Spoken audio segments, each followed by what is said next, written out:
शांति। आप सभी मीठे मीठे प्यारे प्यारे आत्मिक स्नेही भाई बहनों को नूतन वर्ष की शुभकामनाएं। सदा बाबा का साथ, हाथ और नज़र आप सभी बाबा के बच्चों के ऊपर निरंतर बनी रहे और आपकी स्मृति आत्मा की और बाबा से लगी रहे। बाबा हम बच्चों को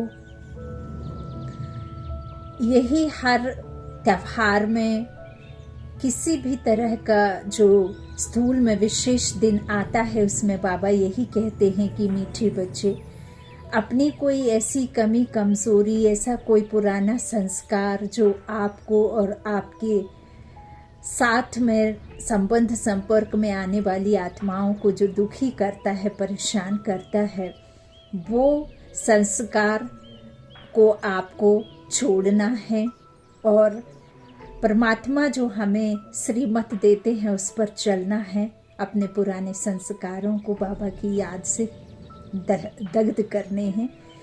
तो बाबा हर एक बार यही एक नया बात कहते हैं कि मीठी बच्चे, हद के त्योहारों को तो आपने बहुत मनाया, अब ये संगम युग है बेहद का वर्षा प्राप्त करने का और बेहद का नूतन वर्ष मनाने का। सब कुछ बाबा कहते हैं नया ही है।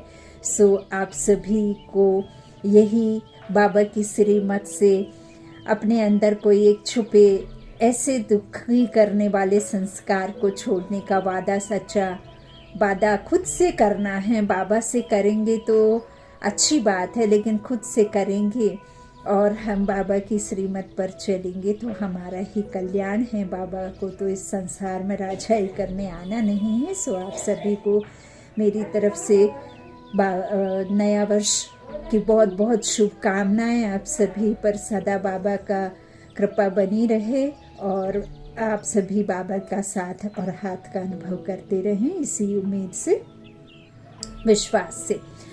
आज 1 जनवरी 2024 के ईश्वरीय महावाक्य हैं।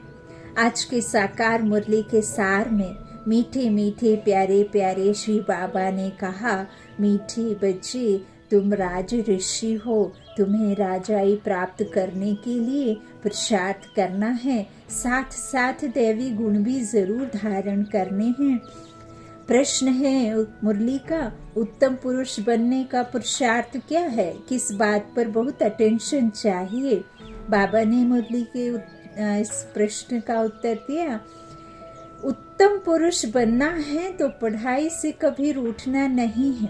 कई भाई बहन सेंटर्स जाते हैं और किसी तरह की कोई माया आ जाती है। मान लीजिए रेगुलर स्टूडेंट हैं, सेंटर में जाकर टीचर बहनों से बाबा के महावाक्यों को, मुरली को सुनते हैं, योग आदि करते हैं, और सेंटर में कोई फंक्शन, प्रोग्राम, ब्रह्मा भोजन है, किसी भी तरह की सेवा का रखा प्रोग्राम, और उस सेवा में यदि वो टीचर बहन ने, वरिष्ठ भाई बहनों ने, चूंकि आप डेली जाते हैं, काफ़ी लंबे अरसे से आप बाबा के सेंटर में जाकर मुरली ज्ञान सुनते हैं, और यदि आपसे कोई टीचर बहन या कोई साथ वाला आपसे नहीं पूछता है बार बार कि आप आना, या कोई सहयोग नहीं लेता है, तो आप बाबा पर टूट जाते हैं, पढ़ाई छोड़ देते हैं।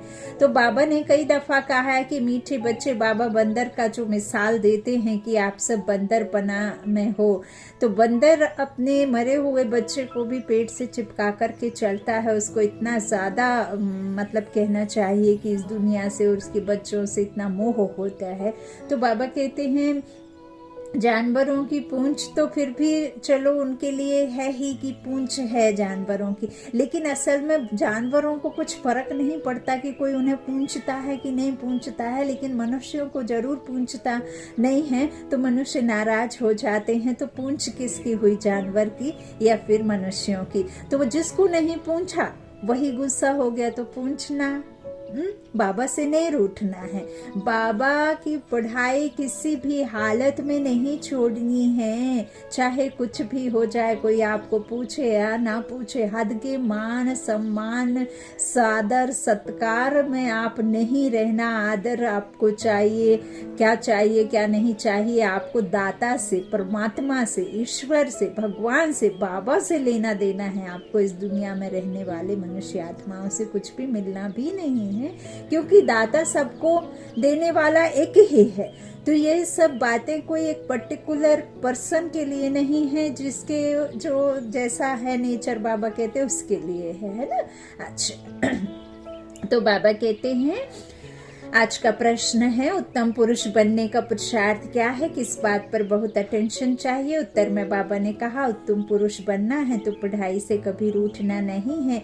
पढ़ाई से लड़ने झगड़ने का ताल्लुक नहीं। पढ़ेंगे लिखेंगे होंगे नवाब, इसलिए सदा अपनी उन्नति का ख्याल रहे। चलन पर बहुत अटेंशन चाहिए। देवताओं जैसा बनना है तो चलन बड़ी रॉयल चाहिए। बहुत बहुत मीठा बनना है। मुख से ऐसे बोल निकले जो सबको मीठे लगे। किसी के बोल इतने कड़वे होते हैं कि वो उम्र भर नहीं भूलते हैं, और किसी के बोल इतने मीठे होते हैं कि वो अपना ना होते हुए भी जिंदगी भर याद रहता है। तो यही शब्द हैं जो दिल में उतरे, और यही शब्द हैं जो दिल से उतारें। तो बहुत ध्यान रखना है, कम बोलना है, मीठा बोलना है, अच्छा बोलना है। जरूरत ना हो तो बिल्कुल भी नहीं बोलना है, लेकिन अभी तो उल्टा ही है। बोलो बोलो बोलो, कड़वा बोलो, जितना हो सके उतना बोलो, है ना। तो ये बात का ख्याल रखना है, नहीं तो आप में और आम मनुष्य आत्मा में क्या फर्क रह जाएगा ना। बाबा के बच्चे रॉयल होने चाहिए ना। तो बाबा कहते हैं ऐसे बोल बोलो जो सबको मीठे लगे, किसी को दुख ना हो। ओम शांति। मीठे मीठे रूहानी बच्चों प्रति बाप बैठ समझाते हैं और पूछते हैं कि आपकी बुद्धि का ठिकाना कहाँ है। मनुष्यों की बुद्धि तो भटकती है, कभी कहाँ कभी कहाँ। बाप समझाते हैं तुम्हारी बुद्धि का भटकना बंद, बुद्धि को एक ठिकाने लगाओ, बेहद के बाप को ही याद करो। यह तो रूहानी बच्चे जानते हैं। अब सारी दुनिया तमो प्रधान है, आत्मा ही सतो प्रधान थी नंबरवार पुरुषार्थ अनुसार, अब तमो प्रधान बनी है। फिर बाप कहते हैं सतो प्रधान बनना है, इसलिए अपनी बुद्धि को बाप के साथ लगाओ। अब वापस जाना है, और कोई को भी पता नहीं कि हमको वापस घर जाना है। असली घर, ओरिजिनल हाउस, हमारा अपना घर, अपने पिता के पास, अपना शांति धाम, अपना आत्मा का घर। तो बाबा कहते हैं कि हम बच्चे कहाँ के हैं, जहाँ का शहंशाह, दुनिया का मालिक, ऊपर वाला रहने वाला है, वहाँ के हम रहने वाले हैं। तो बाबा कहते हैं ये सिर्फ तुमको पता है कि अब वापस घर जाना है, और कोई नहीं जानता। कोई भी नहीं जानता होगा। बाबा कहते हैं तो इस तरह से जिसको डायरेक्शन मिलते हो कि बच्चे मुझ बाप को याद करो, कितनी सहज बात समझाते हैं। सिर्फ बाप को याद करो तो तुम्हारे विकर्म विनाश हो जाएंगे, और कोई ऐसे समझा ना सके, बाप ही समझाते हैं। जिसमें प्रवेश किया वह भी सुनते हैं। ब्रह्मा तन में प्रवेश किया तो ब्रह्मा तन की आत्मा भी सुनती है। पतित से पावन बनने की और उस पर चलने की सबसे अच्छी मत बाप देते हैं। बाबा कहते हैं बच्चे तुम ही सतो प्रधान थे, अब फिर बनना है। तुम ही आदि सनातन देवी देवता धर्म के थे, फिर 84 जन्म भोग कौड़ी मिसल बन पड़े हो। तुम हीरे मिसल थे, अब फिर बनना है। बाबा बहुत सिंपल बात सुनाते हैं कि अपने को आत्मा समझो, आत्माओं को ही वापस जाना है। शरीर तो जाएगा नहीं, शरीर तो जिधर मिला है वहीं छूट जाना है। 5 तत्वों का बना है, 5 तत्वों में ही विलीन हो जाना है। हाँ, तो बाबा कहते हैं शरीर के साथ ना आए थे ना जाना है। आत्मा जैसी आई थी वो बहु वैसी ही जाना है, और पवित्र आई थी तो पवित्र ही बन करके घर जाएगी। परमात्मा के ज्ञान में जो चलते हैं तो वो परमात्मा के योग अग्नि में सारे अपने पाप विनाश कर्म दग्ध करेंगे। और जिनको बाबा की यथार्थ नॉलेज नहीं है, ज्ञान नहीं है, जिनकी आत्मा प्योर इस ज्ञान से नहीं बनेगी, उनको सजाएं खा करके जाना, लेकिन प्योर बन करके ही है।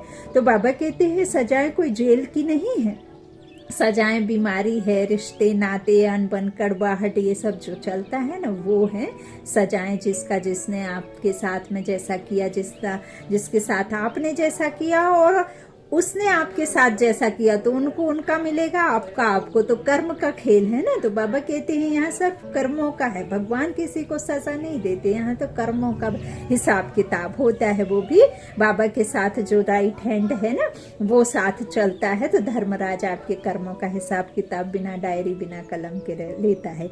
तो बाबा कहते हैं इस तरह से वापस जाना है तो शरीर तो जाएगा नहीं, बाप के पास खुशी से जाना है। बाप जो श्रीमत देते हैं उससे ही तुम श्रेष्ठ बनेंगे। पवित्र आत्माएं मूल वतन में जाकर फिर आएंगी तो नया शरीर लेंगी। वो सतयुग में नई दुनिया में नया वर्षन नई दुनिया में आएगा ना, तो यह तो निश्चय है ना। तो फिर वही तात लगी रहे। दैवी गुण भी धारण करने हैं तो बहुत फायदा होगा। स्टूडेंट जो अच्छी पढ़ाई पढ़ते हैं वही उच्च पद पाते हैं। यदि नहीं पढ़ाई करते होते तो फिर वो भी ऐसे ही भरीड होते। तो बाबा कहते यह भी पढ़ाई है ना, तुम कल्प कल्प ऐसे ही पढ़ते हो, बाप भी कल्प कल्प ऐसे ही पढ़ाते हैं। नथिंग न्यू, हमेशा बाबा कल्प कल्प पढ़ाते आए हैं, पढ़ाते हैं और पढ़ाते रहेंगे। जो टाइम पास हुआ वह ड्रामा।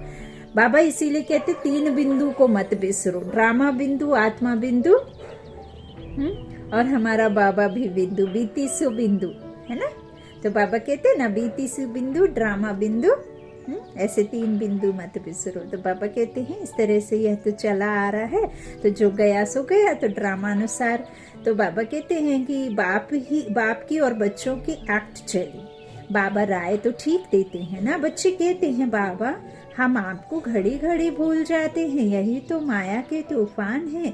माया दीवा बुझा देती है। बाप को क्षमा भी कहते हैं, सर्वशक्ति मान अथॉरिटी भी कहते हैं। जो भी वेद शास्त्र हैं सबका सार बतलाते हैं। वह नॉलेजफुल है, सृष्टि के आदि मध्य अंत का राज समझाते हैं। यह ब्रह्मा बाबा भी कहेंगे हम बच्चों को समझाते हैं। बाप कहेंगे तुम बच्चों को समझाता हूँ। उसमें यह ब्रह्मा भी आ जाता है, बाप का बच्चा है ना।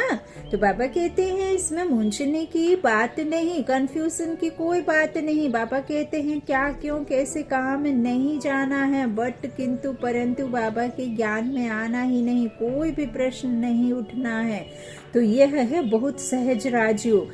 तुम राज ऋषि हो। ऋषि पवित्र आत्मा को कहा जाता है। तुम्हारे जैसा ऋषि तो कोई हो ना सके। आत्मा को बाबा कहते आत्मा को ही ऋषि कहा जाता है, शरीर को नहीं कहेंगे। आत्मा है ऋषि, राज ऋषि। राज्य प्राप्त कौन करता है? शरीर की आत्मा। आत्मा में जो लेकर के जाते हो तो आत्मा में संस्कार रहते हैं, है ना। आत्मा ही दुख शरीर के द्वारा झेलती भोगती सब करती है, सहन करती है ना, कष्ट होता है। तो फिर बाबा कहते हैं राज ऋषि आत्मा। राज्य कहाँ से लेते हैं? बाप से। तो तुम बच्चों को कितनी खुशी रहनी चाहिए। हम शिव बाबा से राज्य भाग्य ले रहे हैं। बाप ने स्मृति दिलाई है तुम विश्व के मालिक थे, फिर पुनर्जन्म लेते लेते नीचे उतरते आए हो। बाबा कहते सतयुग से ही उतरना शुरू हो जाता है ना। सतयुग को क्या कहते हैं? 16 कला संपूर्ण, फिर 14 कला हो जाते हैं। तो सतयुग में ही शुरुआत ऐसे हो जाती है। 8 डिनाइस्टी होती ना, एक जन्म हुआ फिर दूसरा होगा, तो दूसरे जन्म में थोड़ा न थोड़ा तो उतरना शुरू, तो सीढ़ी उतरना शुरू हो जाता है। फिर ये संगम युग है चढ़ती कला का, है ना, कमायु धर्मायु। तो बाबा कहते इस तरह से पुरुषोत्तम बनने का समय संगम युग है। यही आत्मा और परमात्मा का मिलन का मेला है। यही फिर आप इसे जो भी मेला कहते हो। तो देवताओं के चित्र भी हैं। मनुष्य समझते हैं यह ज्योति ज्योत समागे। अब बाप ने समझाया है एक भी मनुष्य ज्योति ज्योत नहीं समाता। कोई भी मुक्ति जीवन मुक्ति पा नहीं सकते। तो सारा दिन अंदर में बच्चों के विचार चलने चाहिए। जितना याद में रहेंगे उतना खुशी होगी। पढ़ाई पढ़ाने वाला देखो कौन है? श्री कृष्ण को लॉर्ड कृष्णा भी कहते हैं। भगवान को कभी लॉर्ड नहीं कहेंगे, गॉड कहते हैं। तो उनको गॉड फादर ही कहते हैं। गॉड ने रचना की है लॉर्ड की। हाँ, भगवान भगवती किसने बनाए? भगवान ने। तो बाबा कहते उसे गॉड फादर ही कहते हैं, वह है हेवनली गॉड फादर, स्वर्ग का रचता। तुमको अब दिल से लगता है कि वही हेवनली गॉड फादर हेवन अर्थात दैवी राजधानी स्थापन कर रहे हैं। सतयुग में दूसरा कोई धर्म था नहीं, चित्र भी इन देवताओं के हैं, उनको ही आदि सनातन देवी देवता कहा जाता है। बाबा कहते यह विश्व के मालिक थे लक्ष्मी नारायण, उन्हों को कहेंगे सतयुगी, तुम हो संगम युगी। तुम जानते हो बाबा हमको राइटियस बनाते हैं, तुम राइटियस बनते जाते हो। भिखारी को अनराइटियस कहा जाता है, यह देवताएं पवित्र है, लाइट भी पवित्रता की दिखाई है। अनराइटियस माना एक भी कदम राइट नहीं। शिवालय से उत्तर वैश्यालय में आ जाते हैं।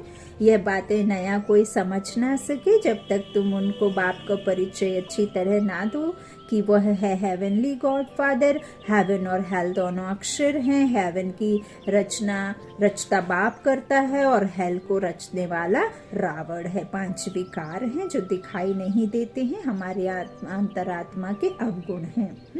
तो बाबा कहते वही फिर तुम्हें पत्थर बुद्धि बनाता, मैं पारसनाथ आकर तुमको पारस बुद्धि बनाता हूँ। तो बाबा कहते ये 2 अक्षर है हेवन और हेल, सुख और दुख, स्वर्ग और नरक, रात और दिन, पूजा और ज्ञान, है ना। तो ज्ञान से फिर हमें नई दुनिया के मालिक बनने का मौका मिलता है और भक्ति से हमें पुरानी दुनिया। तो बाबा कहते तुम जानते हो भारत में सुख था, अभी दुख है, फिर बाप आकर सुख देते हैं। अब दुख का समय खत्म होना है। बाबा बच्चों के लिए सुख की सौगात ले आते हैं, सबको सुख देते हैं, तब तो सब उनकी बंदगी करते हैं। सन्यासी उदासी भी तपस्या करते हैं, उनको भी कोई ना कोई आश जरूर रहती है। सतयुग में ऐसी कोई बात नहीं, वहाँ और कोई धर्म वाले होते ही नहीं। तुम तो अब पुरुषार्थ कर रही हो नई दुनिया में जाने के लिए, जानते हो वह है सुख धाम, वह है शांति धाम। एक है बाबा कहते हैं जो आत्माओं का घर है ना, वो शांति धाम है, वहाँ शरीर नहीं होता तो कोई भी एक्ट नहीं होती है ना।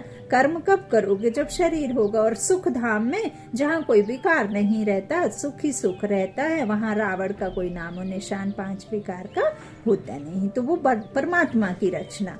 और बाबा कहते हैं शांति धाम तो हम आत्माओं का घर है। तो यह है दुख धाम। 3 लोगों के बारे में बाबा ने बताया है, हाँ, सुख धाम, दुख धाम, शांति धाम। तो दुख धाम तो यही है। तो तुम अभी संगम पर हो, ना दुख धाम में हो, ना शांति धाम में हो, और ना ही सुख धाम में हो ना। तो बाबा कहते अभी तुम दुख धाम में हो। तो उत्तम पुरुष बनने के लिए पुरुषार्थ कर रहे हो। पुरुषार्थ बहुत अच्छी रीति करना है, पढ़ाई से कभी रूठना नहीं है। कोई से अनबनी होती है तो पढ़ाई नहीं छोड़नी चाहिए। पढ़ाई से लड़ने झगड़ने का ताल्लुक नहीं है। पढ़ेंगे लिखेंगे होंगे नवाब, खेलेंगे कूदेंगे बनेंगे खराब। हाँ, तो लड़ेंगे झगड़ेंगे तो नवाब कैसे बनेंगे? फिर तमो प्रधान चलन हो जाएगी। हर एक को अपनी उन्नति का ख्याल करना है। बाप कहते हैं हे आत्माएं, बाप को याद करो तो विकर्म विनाश होंगे और दैवी गुण भी धारण होंगे। अगर लक्ष्मी नारायण जैसा बनना है तो बाप ने ही उन्हों को भी ऐसा बनाया। बाप कहते हैं तुम ही यह राज्य करते थे, अब फिर तुमको ही बनना है। राजयोग बाप संगम पर ही सिखाते हैं। तुम कल्प कल्प या बनते हो, ऐसे नहीं सदैव कलयुग ही चलता रहेगा या सदैव सतयुग ही चलता रहेगा। हाँ, कलयुग के बाद सतयुग यह चक्र फिरता है जरूर। सतयुग में मनुष्य कम थे, अब फिर जरूर कम होने चाहिए। यह तो सहज समझने की बातें हैं। बीती हुई कहानी सुनाते हैं, छोटी सी कहानी है, वास्तव में है बड़ी, परंतु समझने में बहुत छोटी है। हा? मैं कौन मेरा कौन का राज समझ लिया, समझ लो कि बाबा को जाना, बाप में सिंधु समान है, तो बाबा को समझा तो पूरी दुनिया ही समझ में आ गई। तो 84 जन्मों का राज तुमको भी आगे मालूम नहीं था, अब तुम समझते हो हम पढ़ रहे हैं। यह है संगम युग की पढ़ाई। अब ड्रामा का चक्र फिर कर आया है, फिर सतयुग से लेकर शुरू होगा। इस पुरानी सृष्टि को बदलना है। कलयुगी जंगल का विनाश होकर फिर सतयुगी फूलों का बगीचा होगा। वहाँ किसी भी प्रकार का कोई भी कलयुग का कांटा वहाँ जा ना सके, कोई किसी को विकार ना होने की वजह से दुख दे ना सके। बाबा कहते वहाँ फूलों का बगीचा होगा। फूल खुशबू देते हैं, सुख देते हैं, खुशी देते हैं, है ना। तो फूल दैवी गुण वालों को कहा जाता है, कांटा आसुरी गुण वालों को कहा जाता है। अपने को देखना है मेरे में कोई अवगुण तो नहीं है, अभी हम देवता बनने लायक बन रहे हैं तो दैवी गुण जरूर धारण करना पड़े, नहीं तो कैसे बनोगे। बाप टीचर सतगुरु बनकर आते हैं तो कैरेक्टर जरूर सुधारना पड़े। मनुष्य कहते हैं सबके कैरेक्टर खराब है, लेकिन अच्छा कैरेक्टर किसको कहा जाता यह भी नहीं जानते। तुम समझा सकते हो, इन देवताओं के कैरेक्टर अच्छे थे ना, यह कभी किसको दुख नहीं देते थे। कोई की चलन अच्छी होती है तो कहते हैं यह तो जैसे देवी है, कहते हैं ना। तो इनके बोल कितने मीठे हैं। बाप कहते हैं तुमको देवता बनाता हूँ तो तुमको बहुत मीठा बनना पड़े, दैवी गुण धारण करने हैं, जो जैसा है वैसा ही बनाएंगे। तुम सबको टीचर बनना है, टीचर के बच्चे टीचर। यहाँ देखो बाबा हमें आप समान बाप समान बनाता है। बाकी ऐसा नहीं है कि लौकिक में आप जीवन में पढ़ाई पढ़ते हैं तो आपको कोई डॉक्टर के से डॉक्टर की पढ़ाई मिल जाएगी, टीचर से टीचर की, लेकिन जरूरी नहीं है कि आप टीचर के द्वारा पढ़ाए गए हैं तो टीचर ही बन जाएंगे, कुछ भी बन सकते हैं। लेकिन यहाँ तो परमात्मा के पढ़ाए बच्चे सब देवी देवता बनते हैं, देवकुल में जाते हैं, सुख की दुनिया में जाते हैं, ये पक्का है बाबा का वादा, है ना। तो बाबा कहते इस तरह से भले ही आपका पुरुषार्थ के हिसाब से मर्तबे कम होंगे, लेकिन दुख का वहाँ पे कोई भी नामो निशान नहीं होगा, ये पक्का है। तो बाबा कहते हैं टीचर के बच्चे टीचर, तुम पांडव सेना हो ना, पांडवों का काम है सबको रास्ता बताना, दैवी गुण धारण करने हैं, गृहस्थ व्यवहार में भी रहना है, घर में भी सर्विस कर सकते हो, जो आएंगे टीच करते रहेंगे, पढ़ाते रहेंगे। ऐसे बहुत हैं जो अपने पास गीता पाठशाला खोल बहुतों की सर्विस करते रहते हैं। ऐसे नहीं है कि यहाँ आकर बैठना है। कन्याओं के लिए तो बहुत सहज है, मास तो चक्र लगाया फिर गए घर, घर का संन्यास तो नहीं करना है, तुमको घर से बुलावा आता है तो जाते हो, तुमको मना नहीं है, इसमें कोई घाटे की कमी की बात नहीं है। और भी उमंग आएगा, हम भी अभी होशियार हुए हैं, घर वालों को भी आप समान बनाकर साथ ले जाएंगे, हैं। तो ऐसे बहुत हैं जो घर में रहकर भी सर्विस करते। देखो बाबा ने कहा कन्या भी यदि ब्रह्म कुमारी से जुड़ जाती है तो वो ऐसा नहीं कि वहां जा कर के बैठ जाए, घर में घर वालों को भी बनाओ, खुद भी बनो, सबके लिए सेवा करो तो और अधिक कल्याण है ना।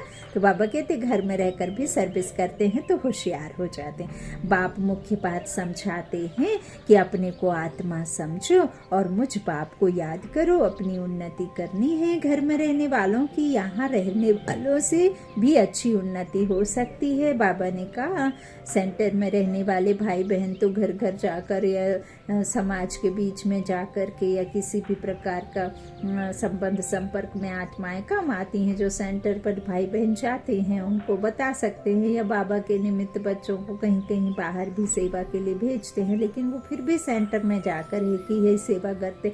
लेकिन जो बाबा ने और ड्रामा से चुने बच्चे हैं तो उन ड्रामा में चुने बच्चों को कितना सारा, देखो कितनी आत्माएं आपसे मिलती हैं, कितने मनुष्य आत्माएं आपके ऑफिस में, घर में, समाज में, पड़ोस में, हाँ बच्चों के फ्रेंड सर्किल में, और बड़े बूढ़ों जो भी आपके आसपास की दुनिया है उनके और संबंधी, तो कितना सारा यदि आपके पास में है तो कितने सारे लोगों को आप बाबा का परिचय दे सकते हो।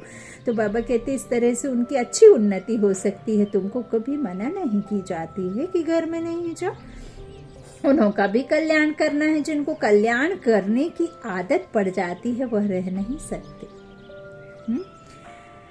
ज्ञान और योग पूरा है तो कोई भी बेइज्जती नहीं कर सकते। योग नहीं है तो माया भी थप्पड़ लगाती है। तो घर गृहस्थ में रह कमल फूल समान पवित्र जरूर रहना है। नहीं तो बाबा ने कहा पवित्रता पे आप भाषण ही नहीं दे सकते, क्योंकि जो हम नहीं कर पाते हैं, जो हम खुद नहीं करते ना, वो दूसरों को बताने में हिचक होती है, हम उतना अच्छा बता नहीं सकते। तो बाबा तो फ्रीडम देते हैं, भल घर में भी रहो। सब यहाँ आकर कैसे रहेंगे, जितने आते हैं उन्हों के लिए उतने मकान आदि बनाने पड़ते हैं। अब करोड़ों को तो नहीं बिठा सकते। कल्प पहले जो कुछ हुआ है वही रिपोर्ट होता रहेगा। बच्चे भी बुद्धि वृद्धि को पाते रहेंगे। ड्रामा बिगर कुछ होने का नहीं है। बाबा कहते हैं यह जो लड़ाइयाँ आदि लगती हैं, इतने मनुष्य आदि मरते हैं, सब ड्रामा में नूंद है। इसीलिए बाबा ने कहा जो ड्रामा है ना उस पर भी बिल्कुल जो बीती सो बिंदी रखते जाओ, जो हो रहा है सो उसे भी बिल्कुल तुरंत, जैसा कि हुआ था सो हो रहा है, उसे आप चाह कर भी नहीं रोक सकते। जो पास्ट हुआ वह फिर रिपीट होगा, जो कल्प समझाया है वही अब भी समझाऊंगा। मनुष्य भल क्या भी विचार करे, मैं तो वही पाठ बचाऊंगा जो मेरा नुंधा हुआ है। ड्रामा में कम जास्ती हो नहीं सकता, हद का हो तो फिर भी कहीं ना कहीं करेक्शन कर सकते हैं। बेहद के ड्रामा में कहीं किसी प्रकार का कोई करेक्शन हो ना सके। बाबा कहते हैं कम जास्ती नहीं हो सकता, जो कल्प पहले पढ़े थे वही पढ़ेंगे। हर एक की चलन से साक्षात्कार भी होता रहता है। यह क्या पढ़ते हैं, क्या पढ़ पाएंगे, अच्छी सर्विस करते हैं, समझो अचानक एक्सीडेंट हो जाता है तो जाकर अच्छे कुल में जन्म लेंगे, बहुत सुखी रहेंगे। जितना सुख बहुतों को दिया है उतना उनको भी मिलेगा। यह कमाई कभी नहीं जाती, हाँ कभी जाती नहीं है। सतयुग में तो जहाँ जीत वहाँ जन्म होगा। बहुतों को सुख दिया होगा तो golden spoon in the mouth मिलेगा, उससे कम तो सिल्वर, उससे कम तो पीतल का मिलेगा। समझ में तो आता है ना कितना हमारा योग है। अब सिल्वर, गोल्डन, ये जो बाबा ने क्या बताया, 4 योगों का 4 एज बताया। गोल्डन एज जो निर्विकारी सूर्यवंशी कुल में जाने वाले, देवी देवता कुल में जाने वाले, 16 कला संपूर्ण सतयुगी राज्य में। सिल्वर त्रेता, जहां बाबा ने क्या कहा, सिल्वर एज होती है, golden, silver, copper, iron age. Iron age को बाबा ने कलयुग में कहा और कॉपर एज बाबा ने बताया द्वापर में, सिल्वर एज त्रेता में और गोल्डन एज सतयुग में। तो ऐसे जितने, जैसा बाबा ने कहा ना कि सतयुग में कम, फिर थोड़ी सी कलाएं कम तो जास्ती जनसंख्या और थोड़े अधिक जन्म, है ना। तो बाबा ने फिर द्वापर में फिर तो काम बेकार ही आ गया तो जास्ती जन्म होने लगे, है ना। तो ये जैसे बाबा ने 4 योगों में 4 तरह के बताया है। जितनी ज्यादा आत्मा की शक्ति उतनी ज्यादा एज, और जितनी कमती एज होती है तो वो आत्मा की शक्ति भी कम होती जाती है। तो इस तरह से बाबा ने बहुत अच्छी रीति, बाबा ने अलग अलग मुरलियों में अलग अलग तरीके से समझाया है। तो बाबा कहते हैं golden spoon in the mouth मिलेगा, है ना, सुख दिया होगा तो। उससे कम तो सिल्वर, उससे कम तो पीतल का मिलेगा। समझ में तो आता है ना कि कितना हमारा योग है। राजा रानी प्रजा सब बनने वाले हैं। अच्छी रीति नहीं पढ़ेंगे, दैवी गुण धारण नहीं करेंगे तो पद कम हो जाएगा। अच्छे व बुरे कर्म जरूर सामने आते हैं। आत्मा को मालूम है हम कहाँ तक सर्विस कर रहे हैं। अगर अब शरीर छूट जाए तो क्या कर पाए। अभी तुम पढ़कर सुधर रहे हो, कोई तो बिगड़ते भी हैं तो कहेंगे इनकी तकदीर में नहीं है। बाबा तो कितना उच्च बनाते हैं, साईं के घर किसे कोई खाली ना जाए। अब ये तो देखो कितना ऊंचा साईं है। तो अभी साईं तुम्हारे सम्मुख है, कोई को तुम 2 अक्षर भी सुना वह भी प्रजा में आएंगे जरूर। बाबा ने कहा किसी के कान में यदि ज्ञान चला गया थोड़ा भी, तो आपने बीज डाल दिया तो कभी ना कभी पानी जरूर पड़ेगा, तो वो जरूर ही आएंगे। तो देवी देवता धर्म वाले अब तक आते रहते हैं, परंतु अब पतित होने कारण अपने को हिंदू कहलाते हैं। तुम्हारी बुद्धि में यह ज्ञान ऐसे है जैसे बाबा के पास है। बाप ज्ञान का सागर है, बतलाते हैं यह हिस्ट्री ज्योग्राफी कैसे रिपीट होती है। टीचर भी स्टूडेंट की पढ़ाई से जान जाते हैं कि यह कितने मार्क्स से पास होंगे। हर एक खुद भी जानते हैं, है ना। स्टूडेंट भी जानता है, टीचर भी जानते हैं। कोई दैवी गुणों में कच्चे हैं, कोई योग में कच्चे हैं, कोई ज्ञान में कच्चे हैं। कच्चे होने से ना पास हो जाएंगे, ऐसे भी नहीं आज कच्चे हैं कल पक्के नहीं हो सकते, गैलअप करते रहेंगे। खुद भी फील करते हैं हम जहाँ तहाँ से फेल हो जाते हैं। फलाने हमसे होशियार हैं, सीख कर होशियार भी हो सकते हैं। अगर देह अभिमान होगा तो फिर क्या सीख सकेंगे। मैं आत्मा हूँ यह तो एकदम पक्का कर दो। बाप ने स्मृति दिलाई है, बाप कहते हैं मुझे याद करो तो विकर्म विनाश होंगे, फिर दैवी गुण धारण होंगे। अपनी नब्ज देखनी है कि मैं कहाँ तक लायक बना हूँ। तुम अभी सृष्टि के आदि मध्य अंत का ज्ञान ले रहे हो, बेहद की हिस्ट्री ज्योग्राफी का, बेहद का है? यह राजियों की नॉलेज सिवाय बाप के कोई सिखला ना सके। ये कोई ऐसी नहीं है कि हड़प्पा संस्कृति, अंग्रेजों की संस्कृति, ये वो ऐसा वैसा, ऐसे सब नहीं, सन नहीं रटने हैं इसमें। तो बेहद की हिस्ट्री है, युगों का राज है, शास्त्रों का यथार्थ है, परमात्मा का नॉलेज है। तो बाबा कहते बच्चे सीखते जाते हैं, बच्चे पूछते हैं हमारे कुल के ब्राह्मण कितने हैं, यह पूरा पता कैसे पड़े, आते जाते रहते। अभी नए नए भी निकल रहे हैं। अच्छा, मीठी मीठी सी किलाते बच्चों प्रति माता पिता बाप दादा का याद प्यार और गुड मॉर्निंग। रूहानी बाप की रूहानी बच्चों को नमस्ते। हम रूहानी बच्चों की रूहानी माता पिता बाप दादा को याद प्यार और गुड मॉर्निंग।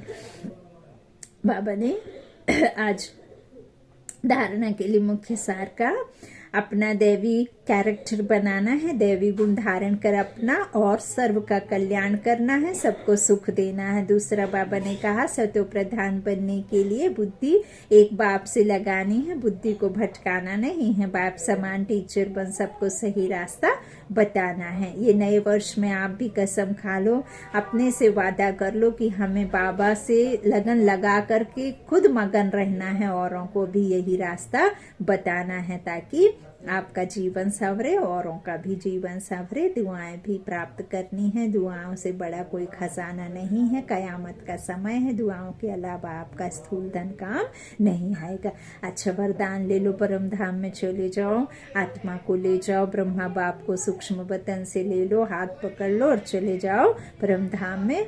अच्छा, बाबा का वरदान सुनो। आत्मा फरिश्ता बनकर चलते फिरते अपने द्वारा अष्ट शक्तियों की किरणों का अनुभव कराने वाले फरिश्ता रूप भव। जो बहुत कीमती मूल्यवान वे दाग डायमंड होता है, उसे लाइट के आगे रखो तो भिन्न भिन्न रंग दिखाई देते हैं। ऐसे जब आप फरिश्ता रूप बनेंगे तो आप द्वारा चलते फिरते अष्ट शक्तियों के किरणों की अनुभूति होगी। कोई को आपसे सहन शक्ति की फीलिंग आएगी, कोई को निर्णय करने की शक्ति की फीलिंग आएगी, कोई से क्या शक्तियों की फीलिंग आएगी। अच्छा, स्लोगन है बाबा का, प्रत्यक्ष प्रमाण वह है जिसका हर कर्म सर्व को प्रेरणा देने वाला है। प्रत्यक्ष प्रमाण वह है जिसका हर कर्म सर्व को प्रेरणा देने वाला है। अच्छा, जनवरी 2024 अव्यक्त मास के लिए विशेष पुरुषार्थ की पॉइंट ब्रह्मा बाप के लिए ये पूरा मास चलता है। तो इस जनवरी मास में विशेष साइलेंस की अनुभूति करने तथा ब्रह्मा बाप समान डबल लाइट फरिश्ता बनने के लिए पुरुषार्थ के पॉइंट्स मुरली के नीचे लिख रहे हैं। यही पॉइंट्स जनवरी मास के पत्र पुष्प में भी रहेंगे। कृपया सभी ब्रह्म वत्स इसी अनुसार अटेंशन रख। रोज एकांत में बैठ कम से कम 10 मिनट अव्यक्त साइलेंस का अनुभव अवश्य करें तथा पूरा ही दिन डबल लाइट फरिश्ता स्थिति में रहे। अपने श्रेष्ठ संकल्पों द्वारा इशारों से कारोबार करके अपने सेवा स्थानों को सूक्ष्म वतन बनाएं। बीच बीच में आपस में मिलकर इन पॉइंट्स पर गहरी रूह रिहान करते हुए अनुभवों की लेन देन भी करें। हम सबकी यह डबल लाइट स्थिति तथा साइलेंस की गहरी अनुभूति ही परमात्मा प्रत्यक्षता के निमित्त बनेगी। तो बाबा कहते हैं कि अपने अनुभव भी सुनाओ और अपने सेवा स्थानों को सूक्ष्म वतन भी बनाओ। अव्यक्ति साइलेंस द्वारा डबल लाइट फरिश्ता स्थिति का अनुभव करो। संगम युग की विशेष शक्ति साइलेंस की शक्ति है। साइलेंस में रहने से डबल लाइट फरिश्ता स्थिति सहज बन जाती है। इस स्थिति में कोई भी कार्य का बोझ नहीं रहता, इसलिए इसके लिए कर्म करते बीच बीच में निराकारी और फरिश्ता स्वरूप की ड्रिल करती रहो। जैसे ब्रह्मा बाप को साकार रूप में देखा, सदा डबल लाइट रहे। साइलेंस की स्थिति द्वारा सेकंड में बच्चों को नजर से निहाल किया। ऐसे फॉलो फादर करो तो सहज ही बाप समान बन जाएंगे। ओम शांति, ओम शांति। बैकग्राउंड में काफी कुछ साउंड आ रहा है। अच्छा, माफी बाबा। ओम शांति।